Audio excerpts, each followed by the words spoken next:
ஏமா ஸ்கூல்ல ஒரு பொண்ணு போட்டு அடிச்சுட்டியா? உங்க டீச்சர் போன் பண்ணி சொல்றாங்க. என்ன அறிவில்லாத மடச்சுன்னு சொன்னா அதான் அடிச்சேன். அவளுக்கும் தெரிஞ்சு போச்சா? சரிம்மா, தெரியாம சொல்லிருக்கோம். அதுக்கெல்லாமா அடிக்கிறது? உன்னை யாராவது இப்படி திட்டினா என்ன பண்ணுவ? நான்லாம் எதையும் கண்டுக்காம என் வேலையை பாப்போமா. உன்னை சுத்தி திட்டி திட்டி பழகி போச்சு, நான் என்ன பண்றது? எதுக்குடா குட்டையில கிடந்த குறவ மீன சட்டப்பையில போடுற?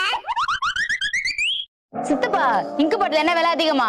அப்படி ஒண்ணும் விலை அதிகம் இல்லையம்மா. அப்புறம் எதுக்கு இங்கு ஊத்துனதுக்கு சுத்தி என்ன அடிக்க வருது? அடியே, இங்கு பாட்டிலன்னா பட்டு போட விலையா வைக்குது, அதுக்கு போய் புள்ளி அடிக்க வர? யோ, அவ இங்க ஊத்துனதே பட்டு படவில தான்யா. அவளை இழுத்து கொண்டு போய் இந்தியா எல்லையில விடுறா. தொல்லை இல்லாம தொலைஞ்சு போட்டான்.